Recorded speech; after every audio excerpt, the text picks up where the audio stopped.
In October 2021, Officer Matthew Fuss, a 5-year veteran of the Garland Police Department in Northwest Texas, was out on patrol. It was his rookie trainee's first night on the job, and the pair responded to a car accident around 3 a.m. The vehicle was speeding, hit a curb, and flipped over near Forest Lane. Even though there was only one car involved in the crash, the vehicle was on fire, making every minute count. We just have a major accident. We're gone. Bridget Forest and Marion, are y'all involved in it? Hey man, let's drag him. Come on. Buddy, come on. Help me. Grab this one up. Let's go. Hey, we got one more in here. We got one more. As we can see, the first person found and dragged to safety was likely thrown from the vehicle. Now joined by 22-year veteran Officer Chris Hadaway, Fuss approaches the car. To their horror, they discover the driver is still trapped inside. With the fire rapidly progressing, the driver and all the policemen present are now in grave danger. As Officer Fuss said in an interview with NBC News, time was of the essence. I saw that the flames were starting at the back of the vehicle and approaching the passenger side where he was located. Buddy, hey, come on. Buddy, come on. Get to him. I can't get to him. Huh? I can't get him. Where's he at? He's right here, he's right here. Hey man, come on. Come on, man. Come on, get you out. Come on. Come on. Come on, man. Let me see your hand. Let me see your hand. Give his hand. Give him the hand. Come on, man. Give him the hand. Get out. Give him the hand. Come on. Come on. Come on. Come on. Come on. Yeah. I got you. I got you, baby. The intense heat is starting to frighten Officers Fuss and Hadaway, but they managed to pull the driver through the window by one of his arms and his hair, undoubtedly saving his life. Both the passenger and the driver were later taken to the hospital, and though their injuries were severe, they were not life-threatening. Their identity and the cause of the crash remain unknown to the public, but the pair are expected to recover fully. The Garland Police Department praised both Fuss and Hadaway, but Fuss believes he was just doing what he was supposed to do, saying, "It's part of the job when you sign up for this." It was a moment of instinct. Come on, man. Come on. Get you out. Come on. Come on. Come on. Come on. Come on. Come on. Yeah. I got you. I got you, baby.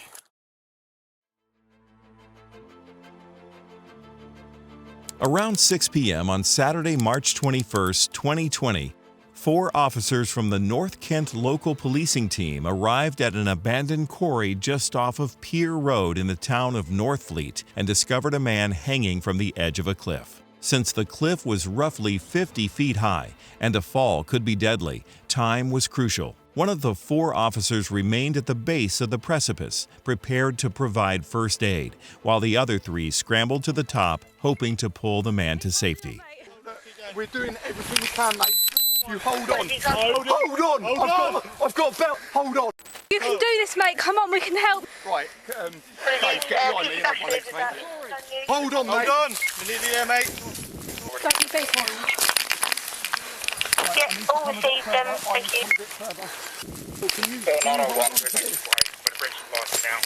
Put your arm through it. Put your arm through. Can you get a grip with your feet? Quickly realizing that their arms would not be enough to drag the man off the face of the cliff, the officers ingeniously linked their uniform belts together, forming a kind of makeshift harness.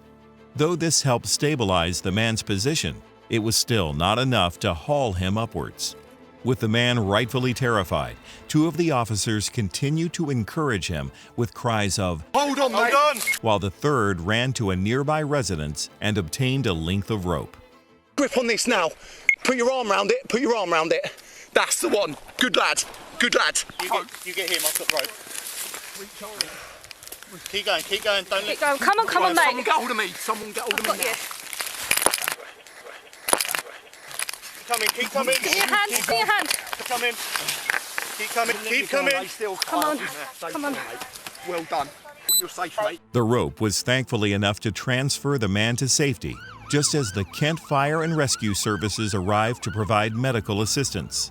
The three police officers were nominated for the National Police Bravery Awards in 2021, which takes place every year, recognizing heroic police action from around England and Wales. Though not much else is known about the man they rescued, he received medical aid at the scene, and we certainly hope he's now fully recovered. Their resourcefulness and ability to maintain their composure during a stressful situation saved this man's life. As Kent Police Federation Chairman Neil Menney said in an interview, "This was bravery. This was ingenuity. This was basically really great, dynamic, and heroic police work." Keep going, don't Keep going. Come on, Someone mate. get hold of me. Someone get hold of Got me you. now. keep coming. Give me your hand. Give me your hand. Keep coming. Come on. Come on. Well done. You're safe, mate.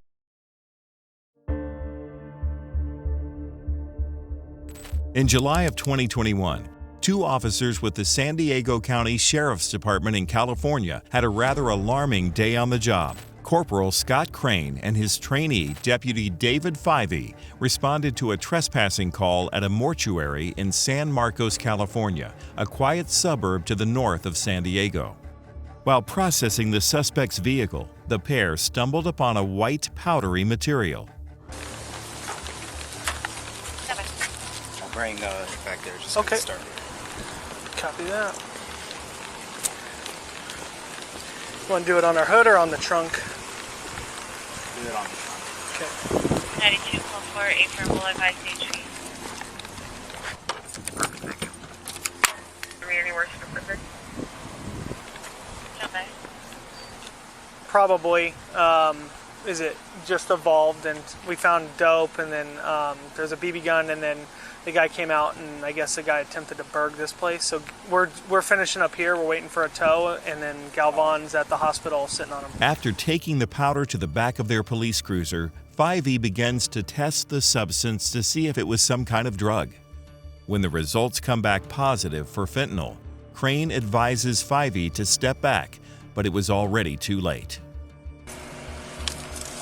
Watch your face close to that. Yeah. That stuff's no joke, dude. It's super dangerous.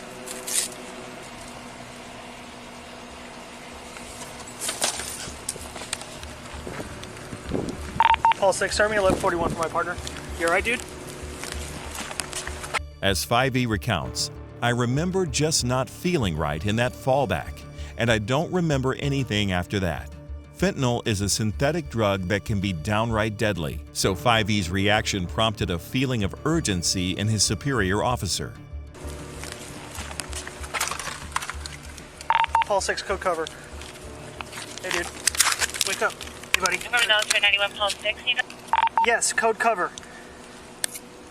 Code cover for 91 Paul 6, you tell me. Paul 6, I need 1141, code 3. Come for. Unit for 435 Hey, buddy. Just breathe, buddy. Breathe. Breathe. Breathe. It's alright. Come for, Paul 10. Breathe. Breathe. Breathe. Breathe. Breathe. Breathe. It's okay. It's alright. It's alright, buddy. You're okay. Breathe. Breathe. Breathe. Breathe. It's okay.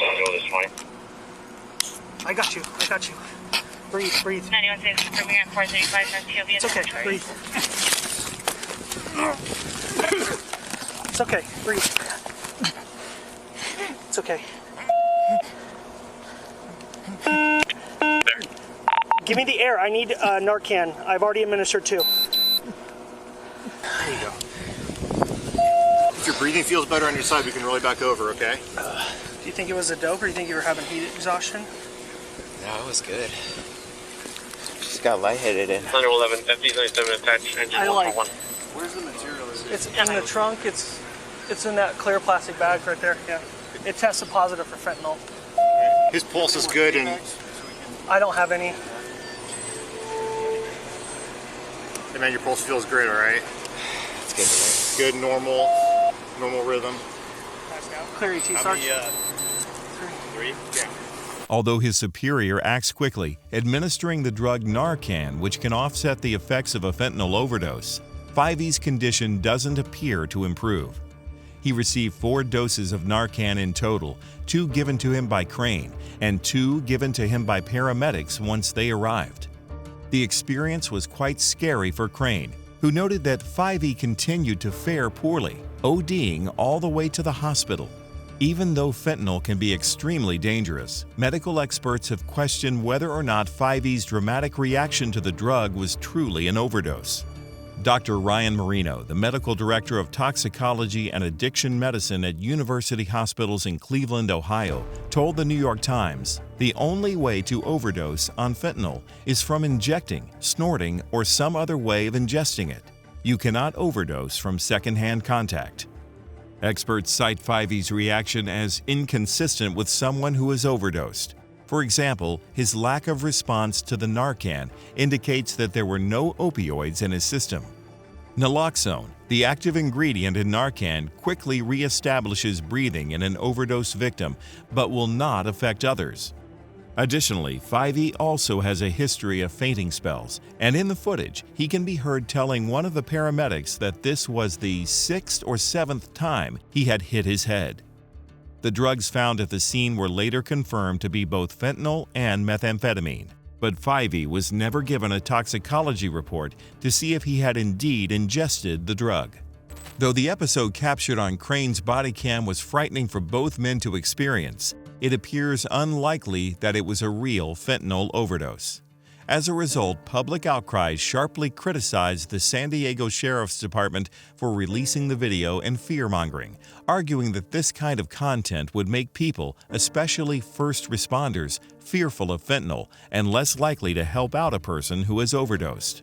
A few months after the incident, the sheriff's second-in-command, Under Sheriff Kelly Martinez, apologized for the video and said it would be removed from the department's social media. To date, it is still there and has garnered over 5 million views.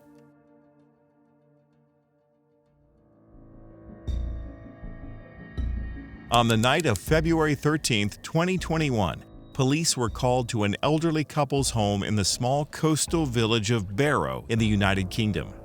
The responding officers were met by 66-year-old Penelope Jackson, who, clad only in her pajamas, proceeded to calmly confess to stabbing her husband of 24 years, 78-year-old David Jackson. He's on the kitchen floor. Okay, at this moment in time, okay, if you just listen to my colleague, under arrest suspicion of attempt murder, mate. Under arrest with suspicion of attempt murder. Definitely.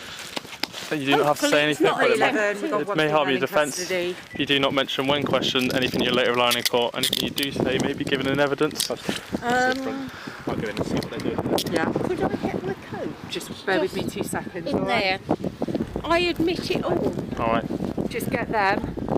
All right, I want to go in. All right. No, So- he's on the kitchen floor. Can someone just stay with Devon while I go in? There's nothing nasty, and I'm certainly not. My coat's in the. Yeah, just Ow, wait it's 2 a bit seconds. hot. All right, you okay? You all right? With any luck, you'll be too late. All right. What's your name, my love? Well, I'm called Penny, but Penelope Jackson. You do live here. Yes. Can I get my coat? We'll get you Right, get the ambulance in. Pronto, we need Oh, CPR. don't. No, please don't. She appears almost gleeful with her predicament, willfully admitting that she stabbed him and was indeed trying to kill him. When one of the officers notes that an ambulance should be called to attempt to revive David, Penelope notes sourly. We need Oh, CPR. don't. No, please don't. Yeah, we need I the should ambulance have in. stabbed him a bit more. We've got CPR being done at the moment. He's an aggressive bully and nasty, and I've had enough. And when he said you wouldn't do it, I did it twice more. What colour's your coat? In the front. Yeah. Grey wardrobe. Okay, it might be a while, all right, but I'll try and get. There's obviously a lot going on. Though she was initially arrested on a charge of attempted murder, by the time Penelope arrives at the police station, David has died. All right, Penny. I'm further arresting you for murder. Good.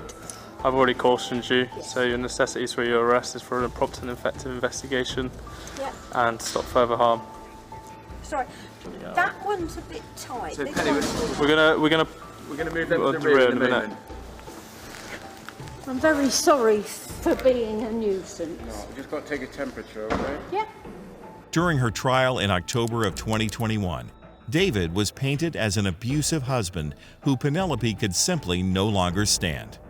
On the night in question, the couple were celebrating David's birthday with a fancy dinner.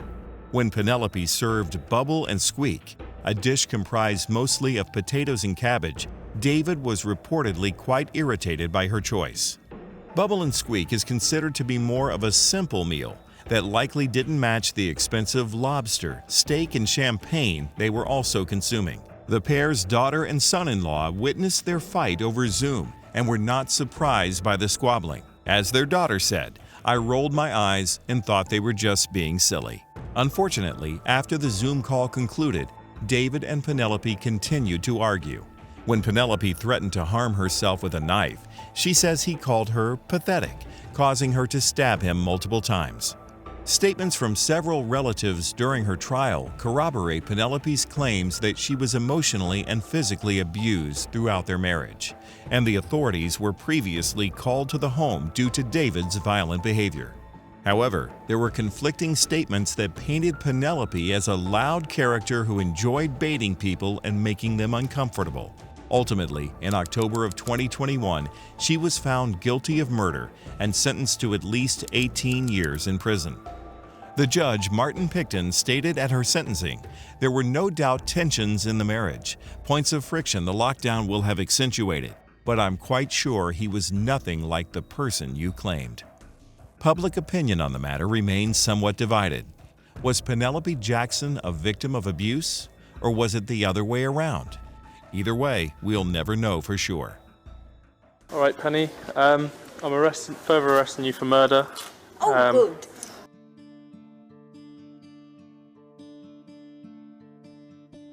During a peaceful summer day in Louisville, Kentucky on July 2, 2021, Prentice Weatherford was enjoying some time on his porch. His neighbor's 6-year-old daughter was playing in the front yard, soaking up some of the summer heat as well. Suddenly, the serenity was broken as a red Dodge Challenger pulled up abruptly in front of his neighbor's home. A middle-aged man emerged from the vehicle, snatched the young girl, and sped away. Weatherford was alarmed and immediately jumped in his car to follow the Dodge while calling the police. I grabbed her by the collar, slung her around, and threw the bike.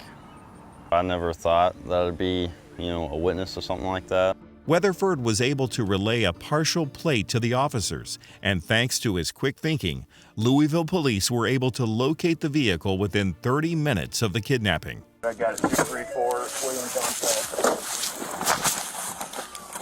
See your hands! Okay, what's your exact location? Hands! Put your hands in the air. Once the car is pulled over, Sergeant Joe Keeling approaches on the driver's side and Officer Jason Burba moves towards the passenger side. Turn around and back towards me. 2060 Grafton Hall. Keep walking back. Keep walking back. Get on your knees. Get on your knees. Stay right there. One more in the car. One more in the car. One more subject in the car. Open the passenger door! Open the passenger door! Driver or passenger?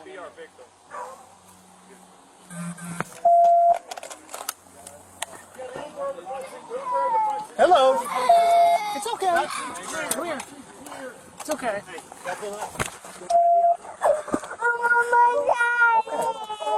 1086. We have her girl. Thankfully, 40-year-old Robbie Wilt emerges from the car without any trouble, leaving the girl inside. Moving rapidly, Burba rescues the young child from the vehicle just before Keeling arrests Wilt a few feet away from his car. Wilt told authorities that he knew what he had done was wrong, and he had been on his way back to the child's house to return her when the police arrested him. Whether this is true or not remains to be seen, but Wilt, who had no criminal history aside from some minor drug charges, was indicted on one count of kidnapping a minor and held on $1 million bail. He pled not guilty, and as far as we know, he's languishing in the Louisville Metro Department of Corrections awaiting trial.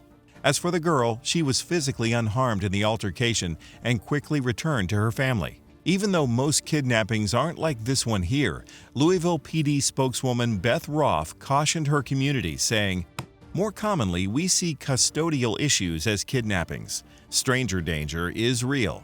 It is important to talk to your kids about any adult who tries a ruse to lure them to their vehicles or away from public view." Come on. What did you think of these body cam moments? Which topics would you like to see covered next? Let us know in the comments below. And as always, thanks for watching.